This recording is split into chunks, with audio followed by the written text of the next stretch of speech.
Thanks, Earl. Thanks for the panel here. I just want to just give a little bit ground rules about what we're going to be talking about here. The first thing, I think this is going to be an exciting panel. We're going to be talking about the fintech boom, and also with a really, really, really august panel here about how we think about regulation and making sure that regulation does not stifle innovation. So the first thing I'm going to do is introduce our panelists here, and then after that we have an expert that is going to just walk us through with background material about kind of the topic at hand. And after that, we'll have a 30 to 45-minute conversation with the panelists. It's going to be just a conversation about what people are seeing on the ground. And then the last 10 minutes, we will leave that to Q&A for the audience here. So I'll just go ahead and quickly make a quick introduction. My introduction is not going to do this panel justice, but we'll keep it simple, short, and quick. The first person on the panel is Dr. Patrick Njoroge. He's the governor of the Central Bank of Kenya. He's the ninth governor. He's been a governor since 2015. Before that, he had an illustrious career with the IMF, spending about 20 years there. The second panelist is Ms. Bola Adesola. She's the senior vice chairman of Standard Chartered Bank. Before that, she was executive MD of West Africa for Standard Chartered, and before that, she's had about 15 years of deep experience within the financial services sector in Africa. And then, last but not last, we have GB Gbenga Agbola. He's the co-founder and CEO of Flutterwave. Flutterwave is one of the fastest growing fintech startups in Africa, and we'll let him talk about his experience. And he also has prior experience of exiting to tech startups in Africa as well. So it's a very, very good panel here for the conversation. But without much ado, I'll quickly introduce our expert. He's Zaid Lokil. He's the partner of Advisors. He leads Africa and Middle East for the organization, and we'll let him just go through his presentation about kind of the fintech boom and regulation in Africa. Over to you, Zaid. Thanks. Thank you, Wale, for your introduction. Hello to our distinguished speaker. Hello, everybody. It's a great pleasure to be with you today, and I'm really delighted to represent Mazars and our African banking team. We speak today about an exciting and complex topic, the fintech boom in Africa, regulating without stifling innovation. What is fintech? Fintech short for financial technology, which is the innovative use of technology to design and deliver financial services and products. I will share with you today some key ideas on the fintech landscape in Africa, how fintech is changing the financial services market, its positive impacts, the future of fintech, and how to find the right regulatory fit to foster its development. I will start by giving you an overview of the fintech ecosystem in Africa. The African startup ecosystem is booming and growing fast with the growing interest from foreign investors and remains driven by fintech. According to Partech 2020 Africa Tech VC report, fintech fundraising represented around 25% of total African funding raised last year. Funding remains concentrated in few markets. South Africa, Kenya, Nigeria, and Egypt are considered today as the emerging 4 fintech hubs at continent level. These 4 countries concentrated around 80% of fundraising in 2020. This is notably the result of a supportive regulatory environment and the local market context. Other African countries are also catching up. Ghana is one of the emerging countries in the sector, followed by the Ivory Coast and Senegal in West Africa, where governments are showing a strong commitment to fintech's development. In North Africa, especially in Morocco and Tunisia, despite some encouraging initiatives, regulation remains restrictive and does not allow fintechs to develop easily. Over the last decade, Africa has become a global leader in mobile financial services. The best success story to mention here is, of course, M-Pesa in Kenya. This rapid development of the mobile financial service in Africa is mainly due to the large proportion of M-banking population, the high mobile and internet penetration, and also to a young and tech-friendly population. Considering this context, it's quite clear today that fintech have a great growth potential in Africa. Today, fintech and mobile finance are playing a crucial role in terms of financial inclusion with significant economic and social impacts across the continent. Fintech is transforming the banking world and business models. More and more strategic partnerships have emerged in recent years between traditional bankers, mobile operator, and fintechs, which provides a competitive advantage in a changing and disruptive context. Fintechs in Africa provide innovative services to the user, and their role was crucial during the COVID-19 crisis for populations. Next slide, please. After this global overview, I will give you an update on the fintech's development in Africa and their future prospects. The fintech is developing rapidly in Africa. The playing field for fintechs is quite vast in Africa, as they are mainly targeting unbanked population, not served by traditional banker and financial sector. The service offering on fintechs in Africa has evolved over the last few years, starting with basic mass market services like mobile payment, for example, progressing to more developed services such as small personal loans, crowdfunding, and insurance solutions. And today, we are observing high added value services using data analytics, artificial intelligence, such as credit scoring, KYC, AML solution, and of course, blockchain and cryptocurrency, with several African-born crypto players. The evolution of the regulatory environment will be crucial for further development and access to these innovative services. These new technologies clearly present opportunities, but also new risks in areas that are usually strictly regulated. Africa and all stakeholders must benefit as much as possible from the substantial economic and social impact of fintech in a controlled and sustainable manner. Next slide, please. So now, if we took a look at the situation today, we can say that a lot of progress has been made, but a lot remains to be done. On the one hand, we see visible and positive progress and developments. Several progresses have taken place in the fintech landscape over the last years.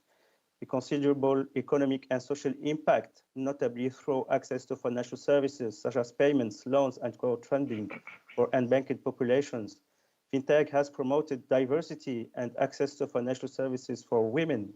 A disruptive impact through technological innovation, more accessible financial services focused on customer needs, challenging traditional business models, and pushing banks and financial players to change and to move forward. Several strategic partnerships have been concluded between bank, telco operators, and fintechs, confirming the existing of synergies between business models and the common interest to work together. We also noticed significant financial and technical support from DFIs to set up joint programs with government policymakers to foster the development of fintech in Africa. But on the other hand, several obstacles still remain and are currently slowing a greater emergence of fintech and its positive impacts. In many African countries, regulation has not yet evolved enough to integrate specificities of fintech. This is reflected in the entry barriers to some activities or in a heavy regulatory framework specific to banks and not adapted to fintechs. We can also mention the need for greater cooperation at regional and continental level, limited interoperability at the continental level, but also with the rest of the world, which is a limitation for mobile payment and international money transfers from the African diaspora. Technological complexity, which may lead to resistance or aversion to change from regulator, and the need to strengthen the technical and educational infrastructure related to new technologies and fintechs. Next slide, please. So the most important question today to be addressed is what kind of regulation is needed to make fintech a driving force for growth in Africa? The regulation of fintech in Africa is quite complex and strategic, with medium and long-term impacts covering several aspects with political, sectorial, commercial, technical, cultural, economic, and social dimensions.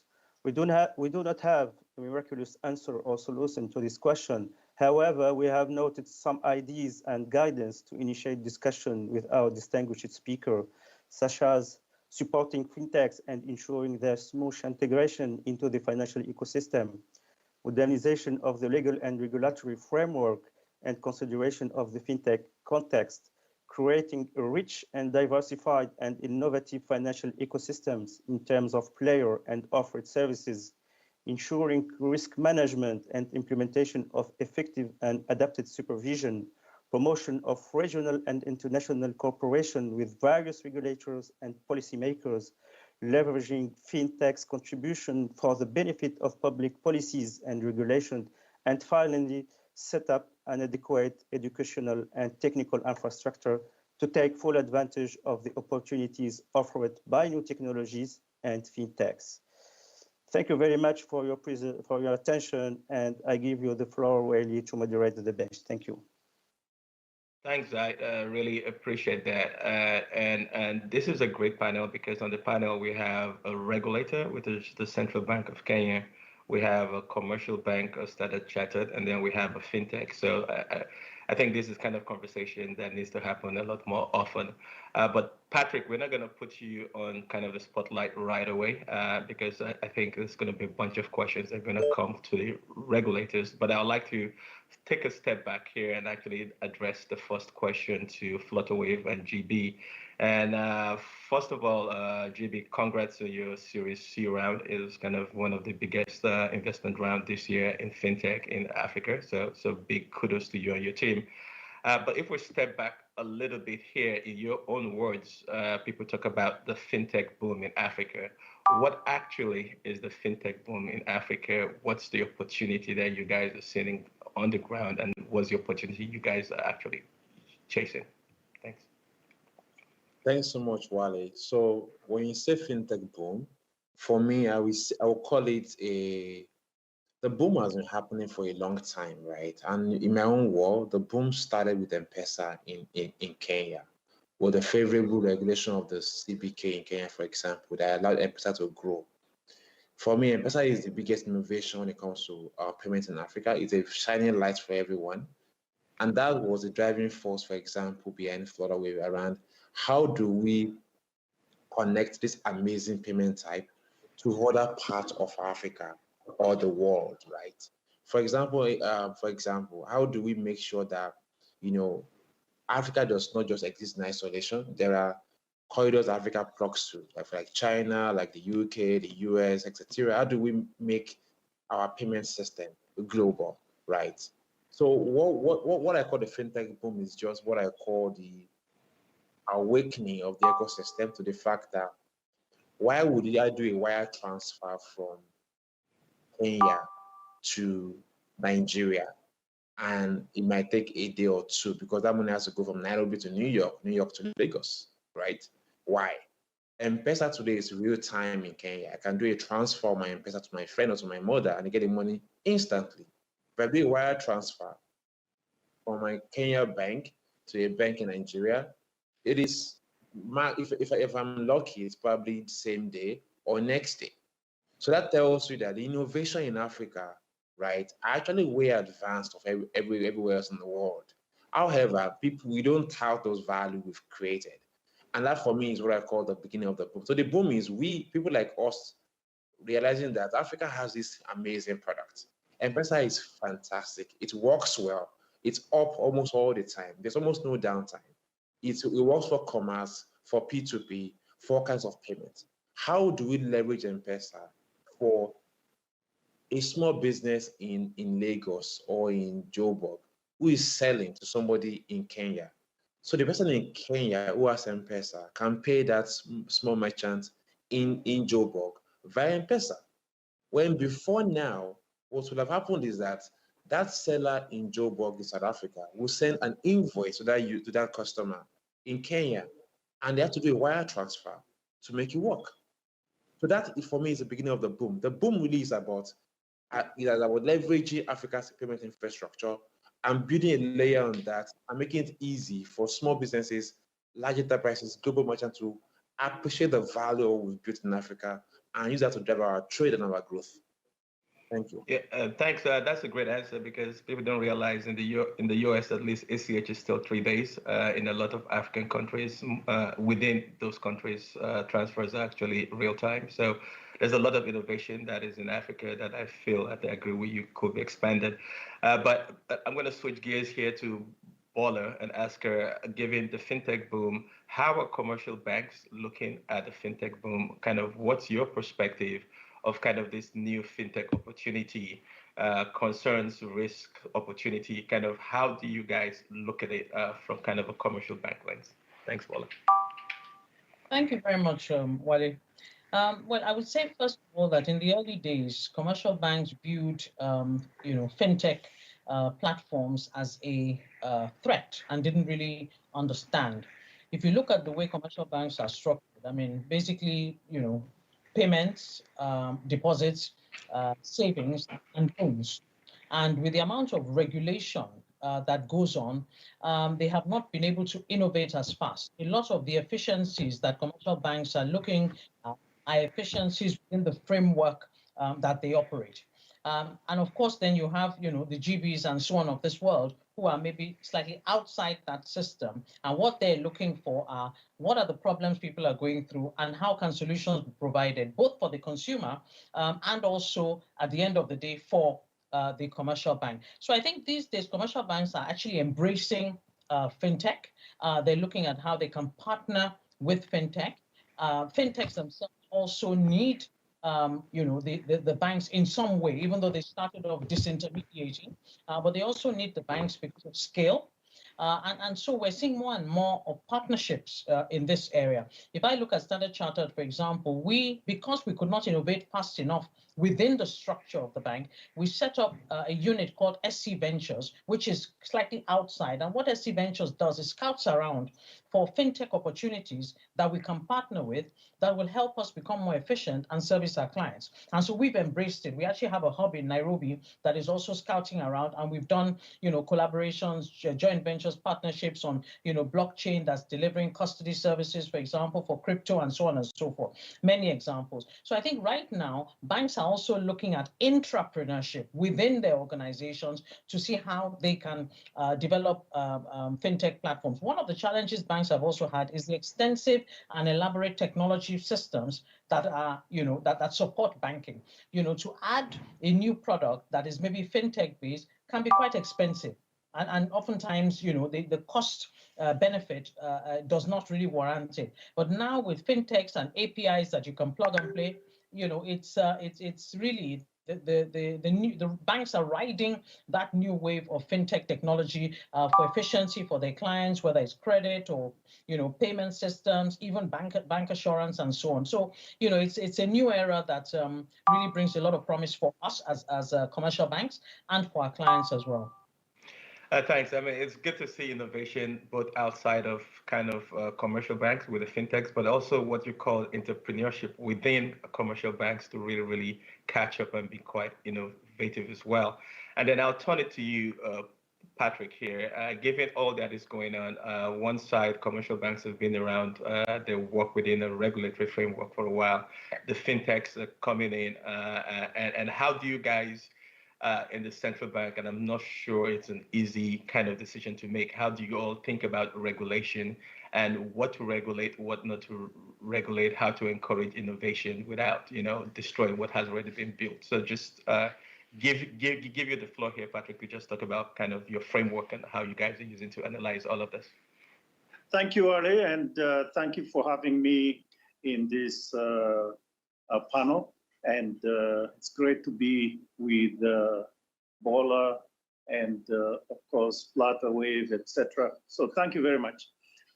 In terms of your question, I think really to build on what the others have said before me, and I think the first point to make is that we don't see that very strong dilemma that is often put forward, and I think your question may betray of innovation versus regulation, that we may be stifling innovation in some way. If we think of it correctly, then we wouldn't be stifling innovation. I think that is the first dilemma that I want to talk about. Basically, we as regulators have, let's say, a responsibility that we need to discharge. and it involves, for instance, consumer protection, protection of depositors, funds, financial stability, etc. Those are, let's say, the outcomes that we want to maintain. There are also others, but those are the fundamental outcomes. So when the innovator comes around with a product like M-Pesa, as was mentioned earlier, our concern is shouldn't be so much trying to figure out whether this is a good business decision or not. Of course, we worry about business decisions, but that is not really the fundamental thing. Or worrying whether it's written in this program or this code, etc., etc. Those are not the issues that should interest us as regulators. What we do is we appreciate the business model and also the ecosystem and the risks and mitigants that this product, or let's say the particular innovation, brings forth. So we, therefore, as particularly here in the Central Bank of Kenya, we adopt this very proactive approach, right? And so we look at the model, business model that is presented to us, and then ask ourselves whether it is fit for purpose, meaning, is it doing what it is meant to do? And those risks, how are they taken care of? And that's really the crux of our regulation. So we will regulate it and regulate similar services in similar ways. And I think this is one of the things that maybe supported what Bali just now mentioned, this sort of symbiosis or partnerships between banks and fintechs. I mean, in the past, the concern was that the brick and mortar model is falling apart and is being disrupted by, fast moving fintechs. But the point is, you still have a consumer on the other side, and the consumer needs to be protected no matter what,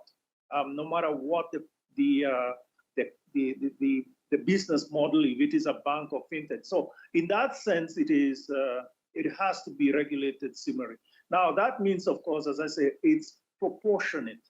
That doesn't mean that that fintech should have the same capital requirements. Obviously, as they expand, they will obviously require to be more solid in terms of financial support, et cetera, et cetera. But I think the point here is to really look about similar risk profiles should be regulated the same way. We have actually come a long way in this. And I think also there has been, and I'll finish with this by saying that we have worked with several fintechs.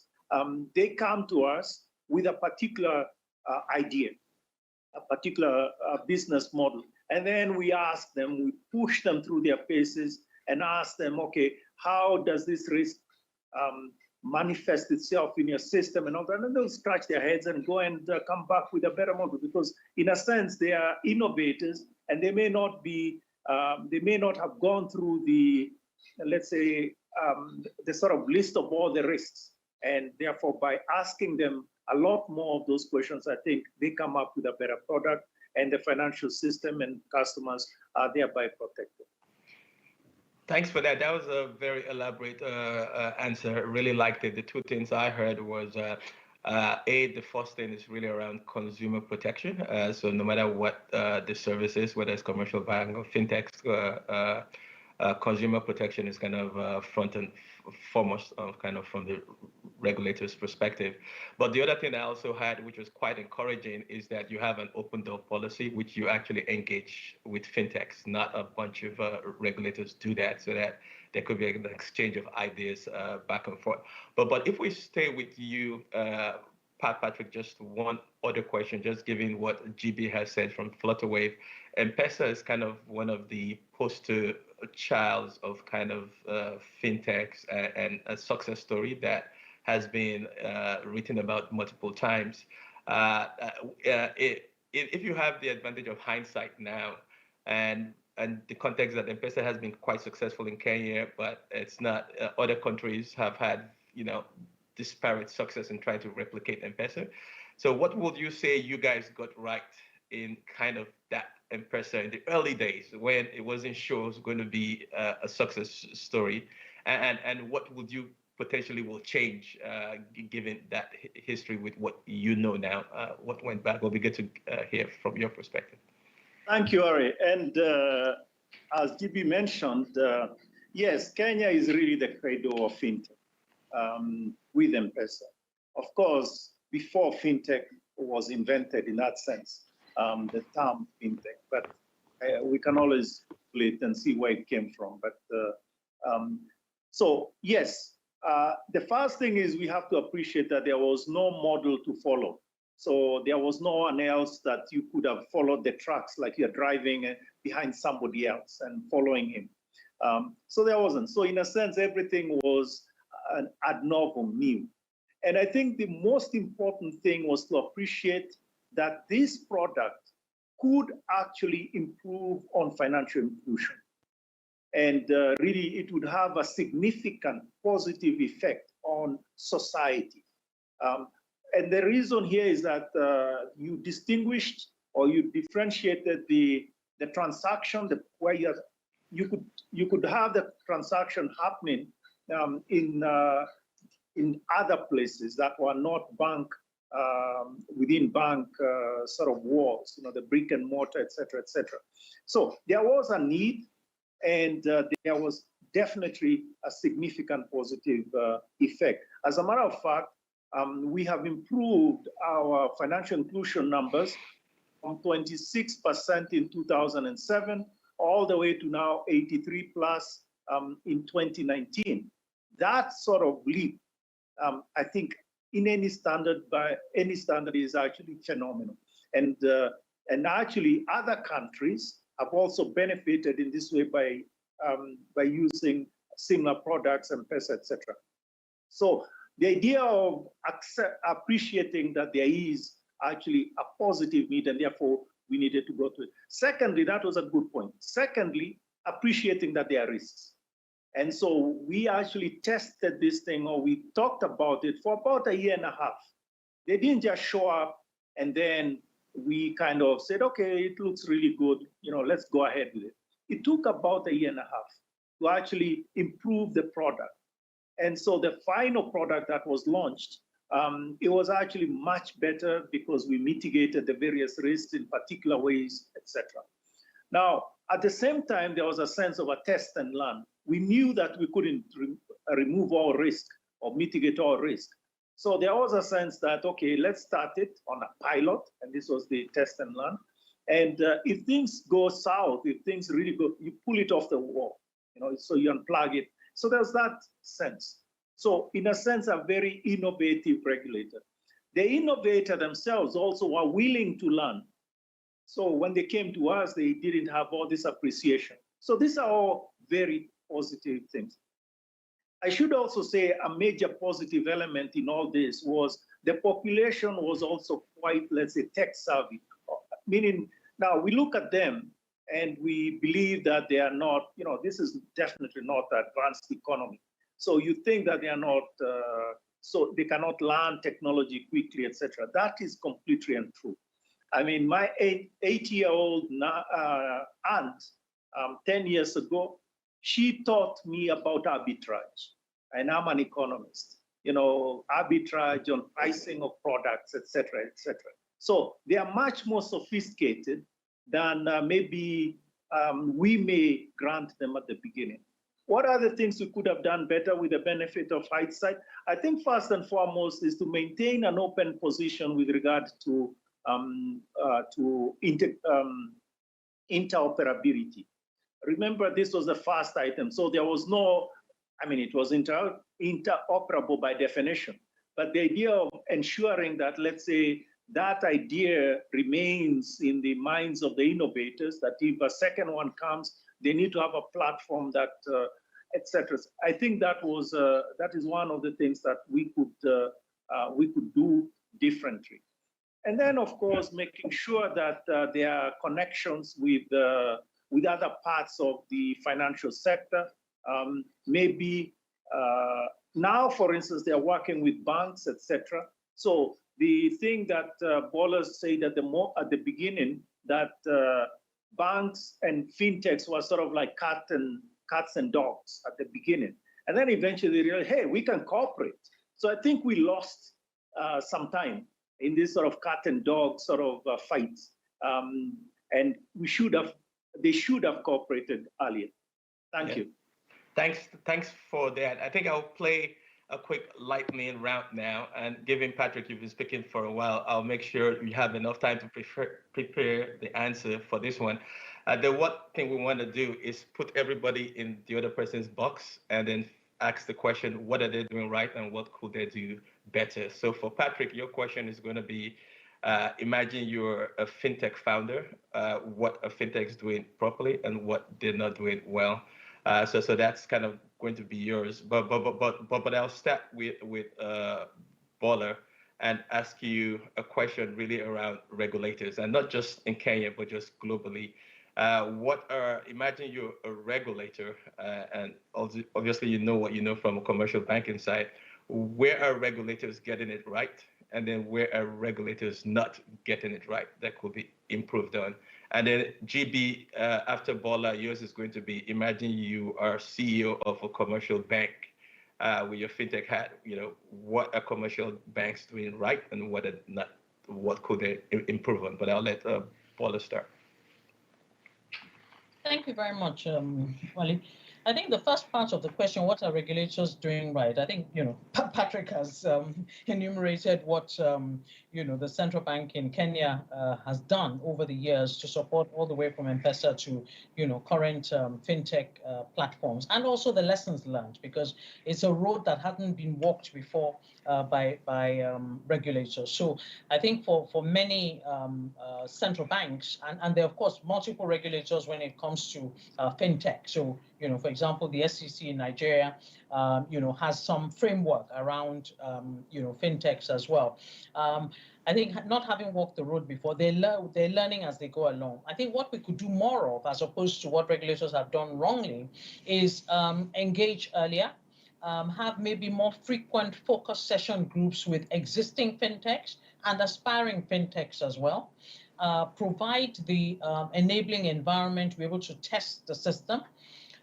Support them with risk management and let them understand the impact of if anything goes wrong with a technology platform that supports the banking system, how it could actually affect the banking system. So whether it's risk management in terms of KYC where necessary, whether it's risk management in terms of cyber and so on, so that there's a proactive stance with, as opposed to what used to be a hostility towards fintechs. I mean, we've had a couple of situations recently in Nigeria where, for example, banks are not allowed to process cryptocurrency transactions, and then somehow you find some of these policies being unwound gradually when it's realized that that's not what to target. It's better to, this is my objective. What do we want to achieve as regulators here? Who are we protecting? And then work with the fintechs and, of course, the commercial banks to ensure that the objective that preserves the stability of the market is what is being targeted by the regulators. But I must say that, I would commend most of and I sit on, a few of our boards across Africa, I would commend most of the central banks for now embracing fintech, supporting them, creating sandboxes as well, where some of these can be tested and lessons learned, in the early stages, because anybody who ignores revolution really would have a lot to lose. So that's what I would say. Thanks, Bola. That was quite helpful. And then, GB, if you were in Bola's seat as vice chairman of a big commercial bank in Africa, how would you think about the fintech opportunity, capturing it, and how would you really think about regulation as well? Thank you so much, Wale. So the way I see it, the banks have a massive opportunity here to really capture value, right, and do what they do best.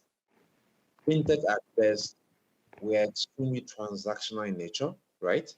Unlike banks who can play a very long game on a particular sector of banking. And banking is different from transactional. While it's a part of it, there's a massive piece that we don't do in fintech yet. So I think as a fintech, one bank that I find very interesting is a bank in New York City that partners with almost every of the big tech companies from Google to Amazon. They are behind the Amazon card, the Google card. and that bank has issued over 20 to 30 million cards without actually having the infrastructure to issue one, right? And that for me is an example of how banks can partner and scale. But beyond that, I think fintechs require banks. We don't hold value. Banks hold the value. So there will always be a need to ensure that the banks give value and with a platform to scale.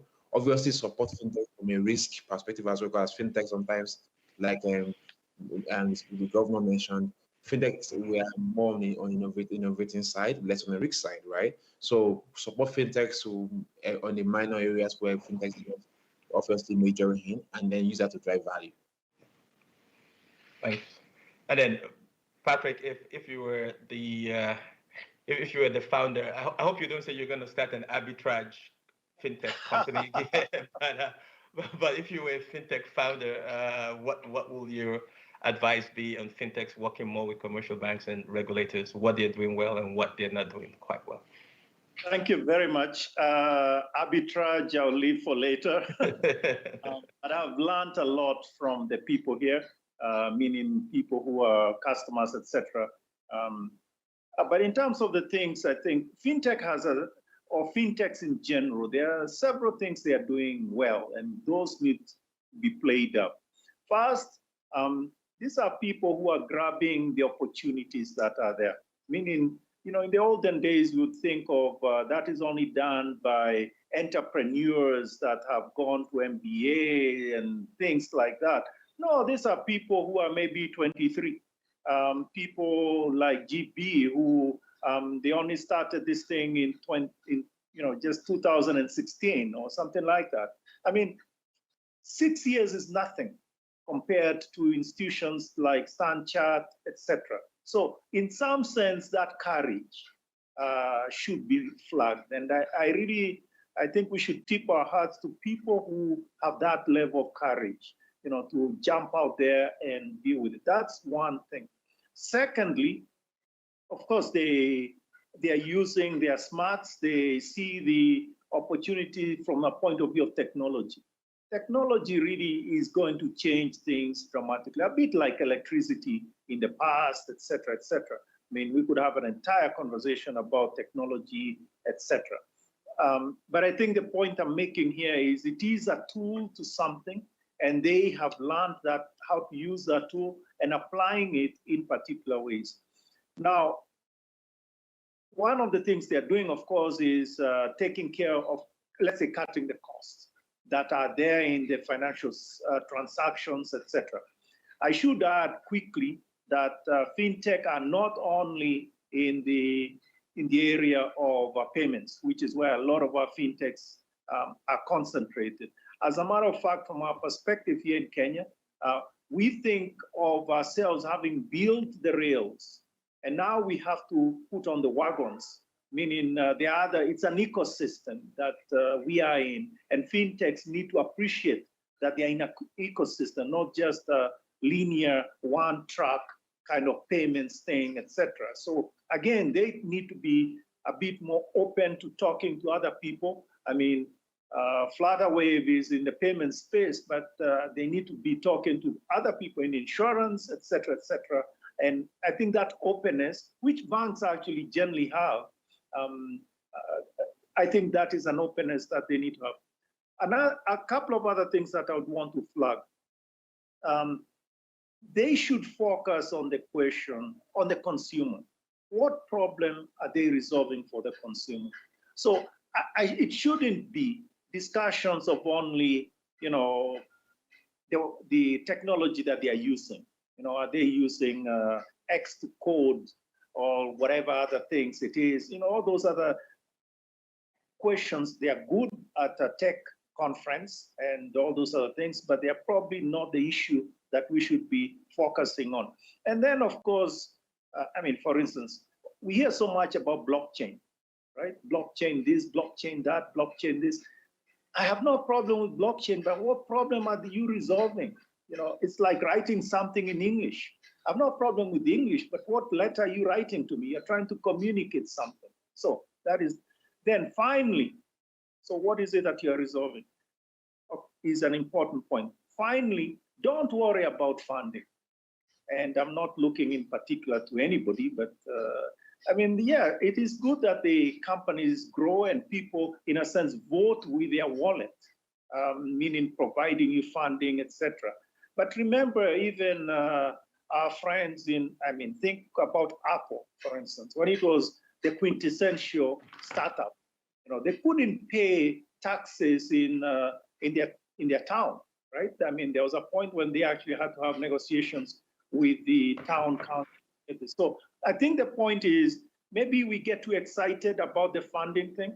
And I think the issue here is to look at things more long term. So let's not look at the next 2 years. I mean, are we in this for the long haul? And that's a big issue for us regulators. I mean, when a fintech comes to us or any other company, are they here for the long haul, or are they here to make a quick buck and then move? So I think those are issues that I'd want to, if I was a fintech person, I would need to think a little more about. Thank you.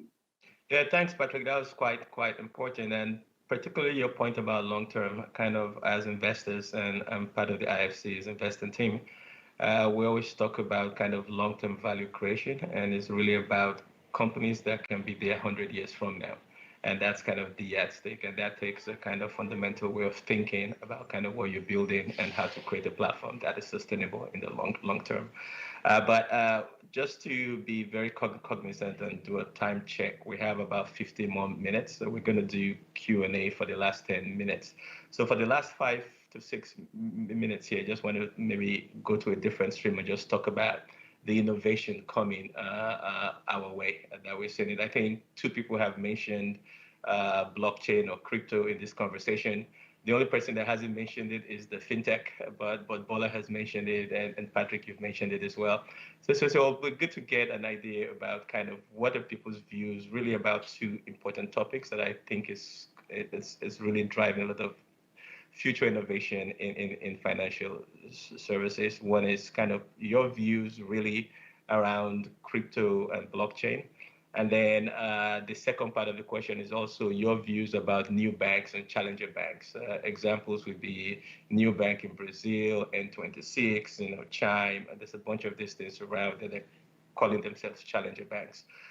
So it'll be good to get kind of your views on it. But maybe with Bola, I'll start with crypto and kind of your views on blockchain as well. Thank you very much, Wally. Well, I mean, the bottom line is there's no denying the fact that crypto is here to stay. Whether it goes up, whether it comes down, it has become a significant industry, an industry that is the sort of crypto ecosystem, which I mean, like I said, we are ourselves investing in. Similarly with blockchain, we've also partnered with, for example, the Ant group in Asia to come up with a blockchain-based platform to facilitate tracking and monitoring of trade transactions. So we're solving problems using these technologies. And I think that, for most sort of forward-looking banks, it's actually better to be ahead of the curve in providing the platform and the services before the clients ask for it.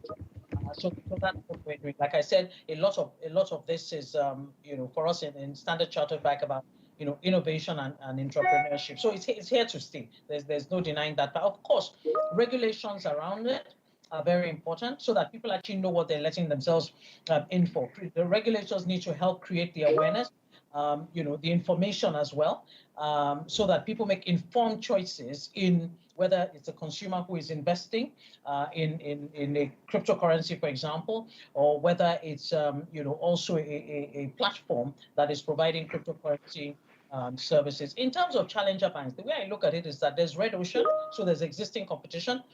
There's blue ocean, the market space that's wide, out there,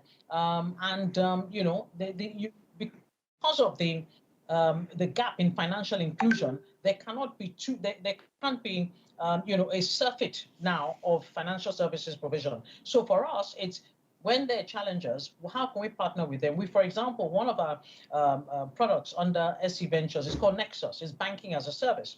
And so we're looking at how can we be the back end for whether it's an e-commerce business or a telecoms business. And so again, it's really about, for us as a commercial bank, working is partnerships, working with stakeholders, whether it's regulators, the fintech companies, consumers, innovators, to ensure that whatever we do is customer centric. How are we helping the customer today, and how are we anticipating the customer's needs in future? So I would, we encourage, our clients, our stakeholders, to embrace these new technologies, and we're working with them to help deliver. Thanks, Bobola. And then Patrick, same question to you, just really around blockchain and fintech. You've heard one of your customers, Standard Chartered, talk about their views on it. It'll be good to get your own views on it. Thank you. Thank you very much. I think we regulate Standard, so it's not so much a customer. I'm very conscious of my job. But yeah, thank you for the question. You see, I think we have to appreciate a couple of things. First, as I said in my earlier remarks, what problem are you resolving? And unfortunately, for some time now, blockchain was the solution for everything. So you have this problem, blockchain will solve that. Blah, blah, blah, blockchain will solve that. I think we have now sort of gotten to the point of, okay, show me the solution, show me the money, as it were, right, in a manner of speaking. And I think there are people that are doing that. There was, for instance, it's a pretty good solution, at least theoretically, this thing of land titles, et cetera, particularly thinking of what happens in many of our countries in Africa, where you have, actual pieces of paper, filed somewhere, which could burn up, one night or whatever else it is. So I think the issue is move from, let's say, ideas to actual solution, build them. And this is where I think the innovators come in. In terms of crypto, I think here is where, again, crypto was, particularly Bitcoin at the beginning, was supposed to solve our problems. It was going to be the archetype, or should we say the solution to our payments issues that we have. Our payments have been with us for a long time. By the way, there's a very interesting article which you should all read. It's by Milton Friedman. It's called the Age of Stone Money or something like that. It's a long story, but a very short story, actually, 2 pages or so. But it's about the people in Micronesia that were transacting with this in the island of Yap, that had these stones that they were using for their transaction. Anyway, the point I would want to make is cryptocurrency or Bitcoin and all that, clearly they are not efficient in terms of payments, or for that matter, stores of value, because they are very elastic, as we have discovered. We can now agree, I think, that they are more speculative investments. So if you think of speculative investment, that's fine. Then, and if, as Bill Gates said recently, if you are Elon Musk and so you have so much disposable income and you want to throw your money into this speculative investment, you can gain something, you can lose something. Well, that's your game. That's a casino in a sense. So I think on crypto, in that sense, we need to appreciate what it is, which is more a speculative investment. But is this the only thing? Of course not. I think there is a lot of other things that are coming up. In our area, of course, there's a lot of discussion about central bank digital currency. And that is not obviously aligned in every way with the crypto, but it's a specific idea that has some attraction. As a matter of fact, the first country to create the CBDCs is Bahamas, so-called sand dollars last year, end of last year. But I think the point here is it also has some issues, some problems, which we need to resolve. So it isn't, to begin with, it's not a solution for everything, but I think the requirement here are actually a rather high bar that we have to set in order to use CBDCs appropriately. And I think, not only in the sense of, needed infrastructure, you have to have ubiquitous ubiquitous connections, secure, reliable, etc. And also you have the issue of the positive benefits, which are lowering costs, greater efficiencies. But on the other hand, you do have some problems that you have to deal with. And for instance, you may end up actually selecting out some people and therefore leading to some sort of reducing the financial inclusion. So pushing some people out of the financial system, etc. So those are all things that we need to worry about. I am more into the middle of the road CBDCs that would look more, that would really look like M-Pesa and other things like that, because it is related in some ways to fiat currency, and you can also cash out when needed. So, but I think the point is we are on this journey, and our biggest problem today is not any of those things. Our biggest problem today is thinking as regulators, as policymakers, is thinking about the post-COVID recovery. That is the biggest problem or the biggest question that we have to deal with. So I'd rather focus on that or push all my energy in that area, and the others will come up as we work with other regulators and indeed other central banks around the world. Thanks, Patrick. It's good to know that at least there's engagement and trying to understand kind of what the pros and cons in around crypto. Just given time, GB, same question to you, but I'll also add one more question that an audience person gave, and which is kind of what is the thinking in relationship to managing the risk of fintechs being used to facilitate illicit flows? So talk about the crypto opportunity, blockchain, new bank opportunity, and then the audience question, because about kind of the perception that's just a fintech issue. Thanks so much. I'm gonna basically toe the line of the governor when he mentioned around, when you're communicating, there must be a message what you're writing down, right? We can't just do blockchain for blockchain's sake, right? What value are we creating? What is the attendant value being created? What efficiency are we trying to drive? And that's also my take on blockchain. There must be a goal at the end of the blockchain conversation, not just for blockchain reasons. That's very important. When it comes to crypto, I think that sometimes the speculative nature of crypto will always be a problem, right? I don't see crypto getting to a point whereby it becomes a means of transaction day to day, right? I don't think it's ever get there. Maybe the current the people understand that money isn't really money unless it's backed by the power of a central bank, right? And the sovereignty of a nation that creates value to make currency. And legal tenders are basically designed that way for a reason, right? And when you have a currency or a cryptocurrency that is being mined by a few people and that value is being held in and there's no collective way, you've basically said, we've handed the central bank powers to a few people who can only mine and hold the crypto, right? That's what we're basically doing. And there's a collective impact of that as well across board. So I think there is not a lot of education, in-depth education, for people to understand really how these things work, and hence why the public, obviously, without required education, will flock to whatever they see value, right? And and that's my take on that. That said, I think that there is also an opportunity there for innovation, where the right framework in place, the right regulation in place to take away the speculation around cryptocurrency and harness the value of what you can use blockchain to do, for example, for settlement, for cross-bank transactions, that I guess with the right framework, with the right risk appetite in place, can create value for all parties involved.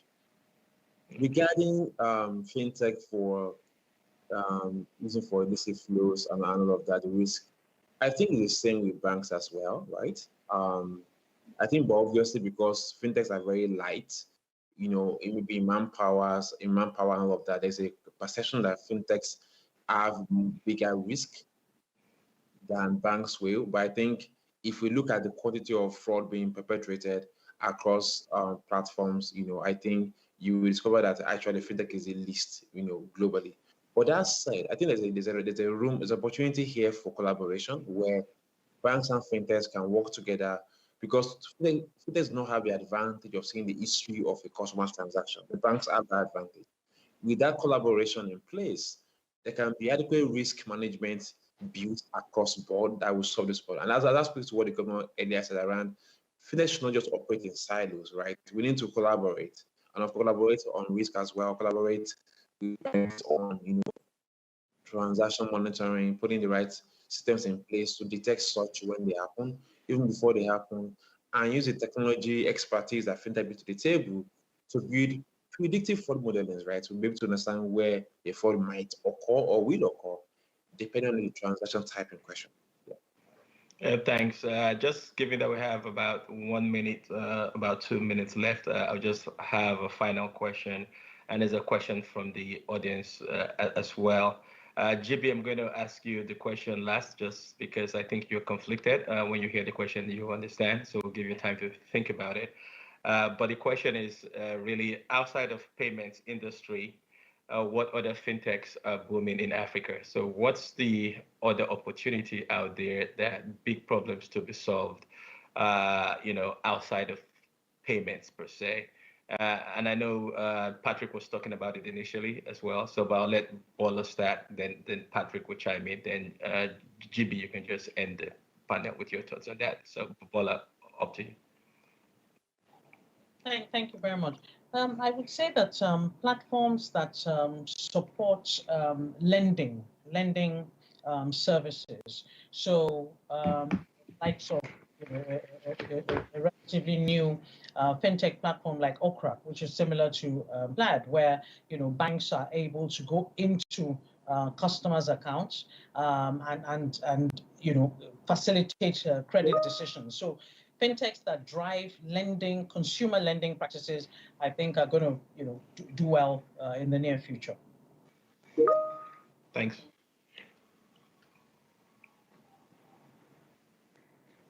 Okay, thank you. I think there are first, of course, payments.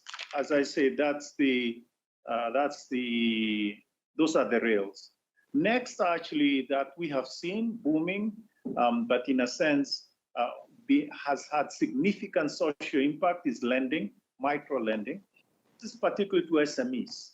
And that is an area that obviously requires to be looked at very carefully because you can have all sorts of other problems. But I think that is one that also has significant impact, particularly women, etc. So it is lifting a lot of families. Thirdly, the area of insurance, micro insurance. And here we are talking things like, think of insurance for 3 days, so you have no income for 3 days. And think of your street seller, the vegetable seller at the street. She cannot afford to be away because, when she's sick or when her child is sick. But if she had micro insurance, that would be significant in terms of improving her life, etc. And third, and finally, a big one, which is savings. So savings vehicle. And here we are talking even savings, sort of the equivalent of $1 a day. In a sense, what we are seeing is what we want to see is a democratization of financial services. So generally, so bringing it down to every single person. Savings of $1 a day. That means you could have somebody who is earning, let's say, $5 a day. And that is very much, the cusp, let's put it that way, of poverty. And they are able to save in a particular product. And I think fintech would really do that really well. Thank you. Thanks, Patrick. Really appreciate it. We're at the end of the panel now. So GB, just one sentence. You cannot say lending, microinsurance, or savings. So nor can you say payments. So what's kind of the next boom in kind of fintech? And you can help us end the panel there. Investech. Investech. Okay. There are a lot of companies today who are becoming the Robin Hood of Africa, like the likes of Invest Bamboo, the likes of Rice Vest, piggy vests, cowrie wise. These companies are basically trying to make it easy for Africans to invest in African stock market, also invest in global stock market as well, all the way from Africa. And that I think is the next frontier. The last 1 year, we've seen them come from nowhere and they've grown. They made it easy for Africans to invest in Amazon in the US, or some are working with local markets here to invest in the Kenya Stock Exchange, the Nigerian Stock Exchange, and I think that would be fantastic. That is a very big one. Yeah. Thanks. On that note, I hope that we encourage them to first invest in the African stock exchanges before they invest outside. But I want to say a big thank you to the august panelists here. I think this conversation was very, very opportune, and I learned a lot. So I hope the audience learned as well. So thanks a lot for your time here. Thank you. Thank you. Thank you. Thank you. Thank you very much.